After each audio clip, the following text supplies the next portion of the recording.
The following program is brought to you by the University of Alabama.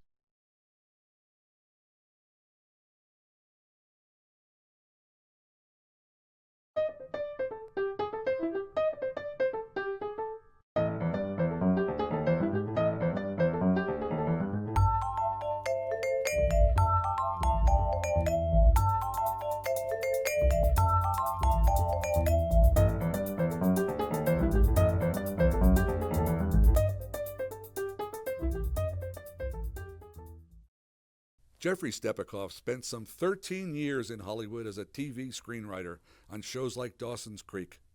These experiences have resulted in Billion Dollar Kiss, his memoir of those Hollywood days. Recently, he has brought his skills to bear in a novel, Fireworks Over Toccoa. I spoke with Jeffrey Stepakoff at the annual literary conference On the Brink at Jacksonville State University.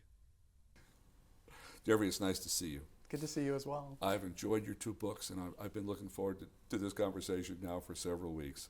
You are a native Georgian. You're a native Atlantan, are you?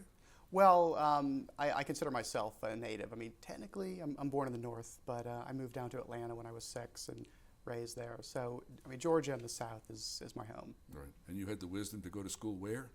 I had the wisdom to go to UNC Chapel Hill, which I understand we have in common as an undergrad.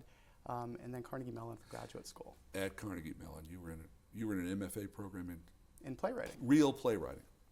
Yes. What was your intent when you went to Carnegie Mellon to study?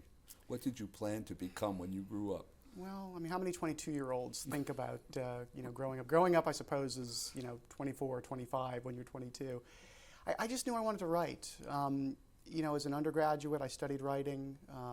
I guess I was going to graduate with a degree in drama. But I was ready to graduate early, and I didn't want to leave school, so I got a degree in journalism, advertising sequence, and I worked in advertising for Ogilvy and Mather for a year in Atlanta until I realized, okay, this is a real job where people actually dress like this most of the time, and I wanted to write. So I applied to graduate schools. I got into a film school in Los Angeles, another film school in New York, and playwriting school in Pittsburgh, and I opted for that because I knew that I could just take a couple of years and write and kind of be left alone.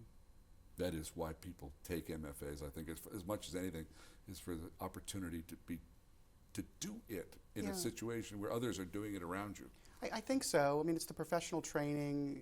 There's the notion that someday when you're a grown-up you could teach, which I'm doing now. But I mean, the truth of the matter is, for me, when I was 22 and made that decision, I just wanted to write. I just wanted to be left alone, be around like-minded spirits, and write. And the thing that's great about the stage, as opposed to screenwriting programs or film programs, is that you write something and you make it. There's a stage right there. You're working with actors. And the truth of the matter is, I didn't realize this at the time, but it really prepared me for my work in television, where writers are producers and writers really work with the actors. So sitcoms, which is what I started in, is really just, stage plays. And it's just, on stage, it's dialogue. That's right. No cars. That's right. No Ferris wheels. Yeah, it's moving story forward with dialogue. Just dialogue. You received this peculiar opportunity to move from Pittsburgh to L.A. It was an alum at Carnegie Mellon who made it possible for you. Is that right? Well, was it a fellow named Mann? Was that right? John Wells. Actually, not helped me get right. started. I often say it takes 3 things to get started in Hollywood. You need craft, which you can pick up in an MFA program or a variety of places. Passion, which I'm not sure how one goes about picking that up, but you need the passion or the personality quirk, if you will, to want to sit and write for long periods of time. And then you need what I call fortuitousness, which is basically just staying at the card table long enough, as my wife puts it, to hook up with or connect with people that are doing the hiring. And in this case, for me, it was meeting John Wells. If you don't know, or people don't know, John went on to create a show called ER, Third Watch. He worked on West Wing. He created that with Crichton. And he really, took a liking to what I was doing, made some introductions. And when I graduated from Carnegie Mellon, I had a couple choices of representation. Now, I went out there during the 1988 writers' strike. So, it was interesting because the town had pretty much closed down. Yeah. People were picketing. I had a job in Universal at motion picture marketing. and there was no real writing industry. You know, it was on strike. You don't want to start your career in Hollywood as a scab. Well, just not. You don't. I mean, for me, if you read $1 Billion Kiss, there was an opportunity to do that. I was offered $10,000 in cash to write an episode of Charles in Charge, which was a show that Universal was determined to keep in production. And you know, I'd like to tell you that I did the noble thing and turned down the money to support my writers, my kindred spirits. But it was actually my father who said, you know what, if they want you now, they will want you when the strike is over. So this was not a man who was necessarily supportive of me giving up a career in advertising to go get an MFA in playwriting. And I think there was a turn for him at that point. So I followed his advice and I turned down the $10,000. And you know, when the strike was over, the executive at Universal sent my material around the studio, and I was offered some jobs. People wishing to enter the industry, right? Usually they pick a show they really like, that they feel comfortable about. That's right. And they write a spec. They write a script on speculation and turn it in. What was yours? Well, the first spec script that I wrote was a show called Molly Dodd. Did you ever watch that show? I know it well, yes. Yeah, wasn't that a great show? Yes, my wife and I love it. Yeah. Loved it. It's long gone. I often thought of it as the half-hour Ally McBeal. You know, it was a whimsical, smart show. It was actually written by playwrights as well. Maybe that's one of the reasons I was interested in it, but I took a liking to it. You know, 1988 was a remarkable time for television, so there was a lot of really interesting programming. Molly Dodd was something that I really felt, you know, it spoke to me. So I wrote a spec and sent it to John Wells, and like I said, he was able to get it around to some of the studios and agents. This may seem peculiar, but trust me, in this context, in this show, I have spoken with a number of people who have had adventures in Hollywood. For example, I did an interview one time with Horton Foote, who won all the prizes there were. That's amazing. And I asked him, do you have to live in Hollywood to make a career there? He said, of course not. You don't have to go anywhere near the place. You just live in East Texas and you send it in by mail. If you're Horton Foote. If you're Horton Foote. Other people have told me, if you have to go there, you have to do lunch. You have to schmooze all day long, every day. You have to meet people, otherwise you just get lost. You have feelings about that? Well, Don, I think it depends what you're doing. You know, in a broad sense, yes, you should be out there. And more specifically, you know, television is writer-driven as opposed to motion pictures, motion pictures are really director-driven. And what I mean is, if you're a writer on television shows, you're producing the shows as well. So Hollywood is not necessarily, you know, buying your scripts, your pilots, or in my case, you know, the spec scripts that I was writing. They're buying your services. They're compensating you to go to work on a show. So yes, you need to be out there not just to meet people, but to do the job. Motion pictures, in theory, you can send in from, you know, wherever you are. Right. But how are you going to get representation? How are you going to get noticed? I mean, there's a lot to say on the subject. You know, what one can, you know, make a name for oneself with, the stage. One can make a name for oneself with. Read a novel. Yes, fiction, even nonfiction. Today, you know, people do work on the internet. They create blogs. But at the end of the day, you know, I tell people if they want to work in LA, go to LA. If you want to make beer, you go to Milwaukee, right? I don't know. Yeah, I don't either, but I assume the brewmasters hang out there. The writers' strikes over time. This is the Writers Guild of America? That's right. All right. That union, that guild, has over the last 25 years gone on strike a couple of times. Yeah. I mean, I would say 4 or 5 times in the history of the guild since the 30s. There've been notable strikes. And as a person watching the strike on television, the impression you get is that these are highly paid writers already, and what is their problem? But one of the things your book brought out for me that I literally had not thought about it was the collapse of the Berlin Wall, which opened up Eastern Europe, and right. the dozen countries around the world that went from publicly held television to private enterprise television. And South America opened up. The producers, the networks, the production companies were making a fortune, and they didn't want to share. Is that the gist of it?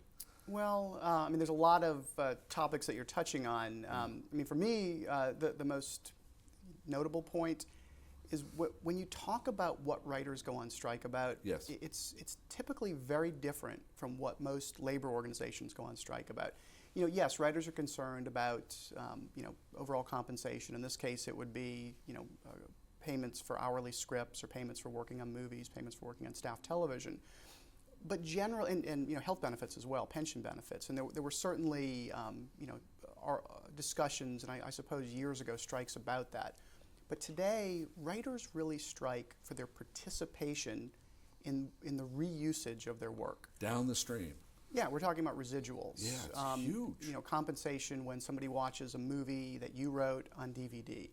This last writer's strike in 2008 was about digital distribution. You know, how writers should be compensated when people download their television shows on iPads. The strike of 1988 was about reusage on VCRs. Right. So it really goes to the heart of what it means to be a writer in Hollywood. You know, we're profit participants, really, in what we create. And moreover, we're owners of our work. You know, and if you want to understand what writers do in Hollywood, how writers see themselves, that really gets to the heart of it. Is it fair to say that the model is ASCAP or one of the other music royalty controlling organizations? Because that's what it looks like. I mean, if you write a song, it plays on a jukebox in Rio de Janeiro, you get half a penny or something. Right. I mean, it looks like that's the idea, is to keep track of where your work is used. Well, the Writers Guild of America, which takes a percentage of all writers' income, earns that percentage, because what they do is, yes, they track every single usage that they can, and they do a good job keeping up with it. Good. I get small checks for Simon & Simon that I wrote in 1988 when it's reused in Brazil. And, aside from the money, it's nice to know that you're participating in what you created. And B, it's just nice to think that, somebody in Brazil is watching work that I did, 20-something years ago. You said in Billion Dollar Kiss, almost without qualification, that the whole world wants American television. It's one of our great products. I believe it's one of the largest exports of this country still, entertainment. I heard $1.6 trillion a year. Americans make great entertainment. I mean, one could say we used to make great steel, great automobiles. We still do in many ways. But we really make the world's best entertainment. I believe you. Absolutely, right down to the ground. It just amuses the devil out of me to imagine people sitting around in Uruguay or whatever watching the Brady Bunch or Simon & Simon or Dawson's Creek or whatever. The Wonder Years in Asia. Poland. Or Eastern Europe. It just seems, just think, what are they thinking? What do they think we're thinking? Well, there are certain stories which I think are universal. Yeah. It's interesting. One wonders what Seinfeld plays like, for example, in Poland. But, a show like Simon & Simon, which is, fairly universal in terms of the story structure and the way it moves along, but also in terms of what it's about, it just plays across the language barrier. Is 30 Rock, is the writing room, capital W, capital R, is the writing room in 30 Rock more or less accurate, faithful? I mean, I think they're having a bit more fun with the personalities, but writing rooms are crazy places. You dig into yourself for story, then you dig into your colleagues in the room for story. It's fairly easygoing when the season first begins, but by episode 19 or 20, you're looking for anything to find story. So it's quite a life for a writer, and quite a thrilling life. But it's very difficult to do anything else in one's life. It's intense, isn't it? I mean, you describe day one, day two as if these are 18-hour days, 20-hour days. just a pressure cooker? Yeah, I mean, it depends on a few things. You know, one, what the showrunner or executive producer wants to do, can do, frankly. Depends on the studio and the network, what their expectations are, how far along the show is. And it just depends on, you know, if the room's working. John Wells says that a writer's room should be like improv jazz when it's working well. Yeah. One person playing off the other. Right. And sometimes it's working, and sometimes you go home and you come back the next day. I am a watcher of television. I have been all my life. I mean, my family in New York, we got a television set in 1948. So I was there at Captain Video and the Video Rangers. And I Love Lucy when... oh, well, sure. I was practically grown by the time I Love Lucy came on. Here's the question, or the subject, youth.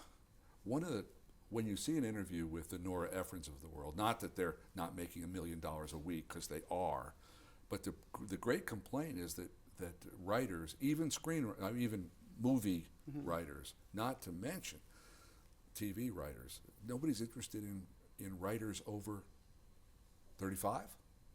Is this a question or a? I mean, what happened? How did it come about that instead of the normal career where people gain experience and prestige, that the writers became 25-year-olds?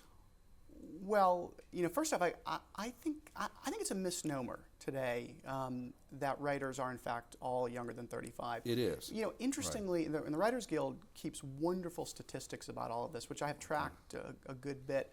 I think that there was a sense that young writers were very much in demand, and there was a concern about ageism, which is what you're referencing. Sure. In maybe the early to mid 80s, when situation comedies were so prevalent. And the thinking was, you know, so many young people were writing those things, they could speak to the audience. The shows like Friends, for example. But I know that as dramas have come along and have really become more of a mainstay, and reality is a different subject, but shows like Grey's Anatomy, for example, even ER, the Dick Wolf shows, older writers, people in their 40s and even 50s, continue to work in television. So it is a bit of a misnomer. To put a finer point on it, there are some shows which, you know, speak to teenage audiences and speak to very young audiences, like Dawson's Creek, for example. Right. And those shows really do seek out young voices. In my late 30s, I was by far one of the oldest writers on Dawson's Creek. One of the writers who was very accomplished was 20. Well, that's interesting. I mean, that's odd. Well, I teach at Kennesaw State University now, and there's a sense among faculty, which supports what you're saying, that, you know, people should pay their dues, and people should, you know, in academia, I think people spend a lot of time, you know, coming up through the ranks, if you will. And the cool thing about television is that in many ways it's a meritocracy. If you're good, and good means you can write the show and get along with the other people who are writing the show, then you move up quickly. You know, I watch people in a year or two become executive producers, regardless of age. So, and regardless, frankly, of where they came from, what their education was, what their degrees were. It is, isn't it? Can you write the show? Can you get along with the others? I mean, that's the issue. It's sort of ultimate meritocracy, democracy. It doesn't matter. On the other hand, there's a section in your book about minority writers, which are in short supply. Well, that's a very charged topic. It is, of course. And you know, the book was released, $1 Billion Kiss was released a few years ago, and there actually have been some changes since that came out. So, you know, Hollywood is very liberal, and has always sought diverse voices and moreover diversity in the story room. And there's a lot of interesting debate that we could have about whether there's an audience for particular voices, whether if particular voices, you know, had a platform, there would be an audience that grew. There's a lot to say on this subject. It's dynamic, and I think things have gotten better over the last few years as the markets have become segmented. If you really want to understand television, you have to understand that a lot of the reason that shows get made and picked up is, yes, due to ratings and advertising, but also due to ownership. You know, there was a change in regulatory policy in 1996 that allowed the networks to own the shows that they aired. Yeah. And so, you know, typically what happens is Disney will buy shows from its own in-house production company. Sure. NBC will buy shows. Becomes from its own. Vertical. Yes. So we look at a show like Scrubs, which, you know, has this, people will even say, a cult following, and folks wonder why it doesn't get a lot of love. Well, you have to look at who owns the show and who distributes the show.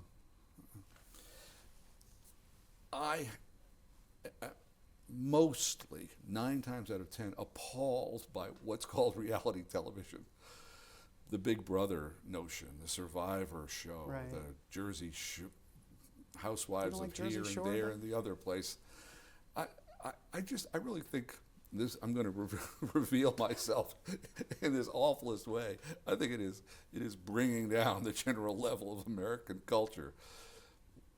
I'm not asking you to defend it in some necessarily, but is there something to be said for Survivor or Well, there's Housewives? a lot. Oh, there's a lot to be said. I don't know how much time you have, but Not much. let me frame it like this.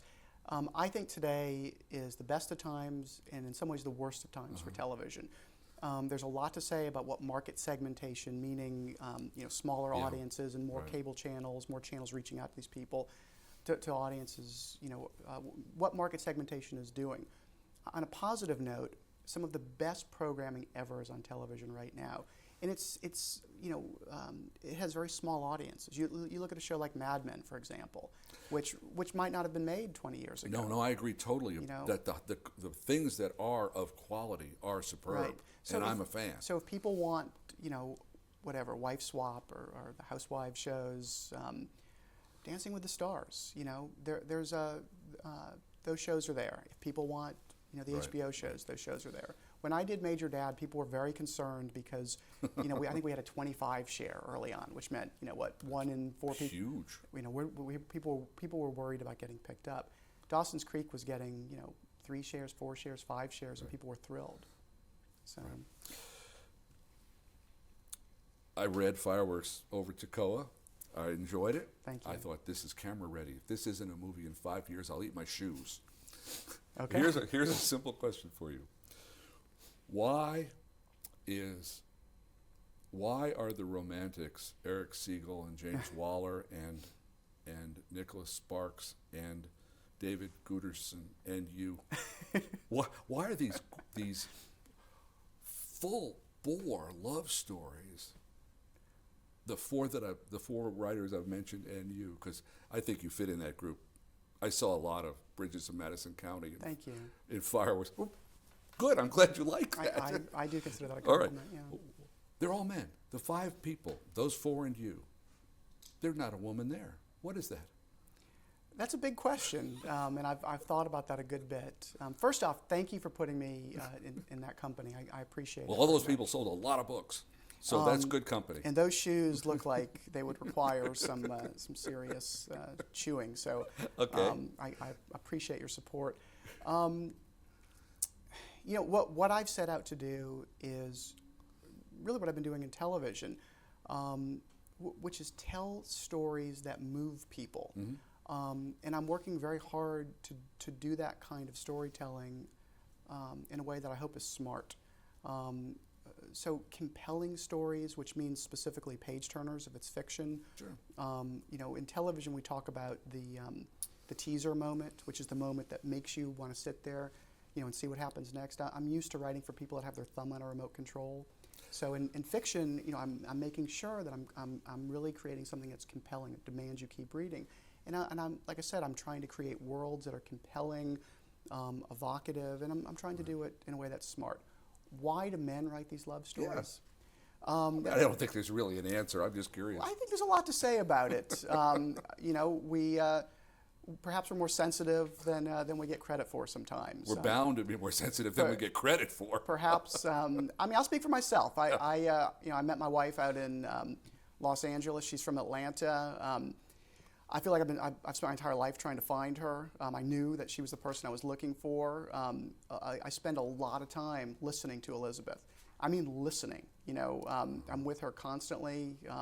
If you heard some buzzing earlier, I think that was her on my, calling on my phone. And I listen. I pay attention to what's important to her. I think, frankly, that's the key to a happy marriage. So for me, those kinds of things run through my understanding of story structure, translates into something that I believe is, ultimately a smart love story.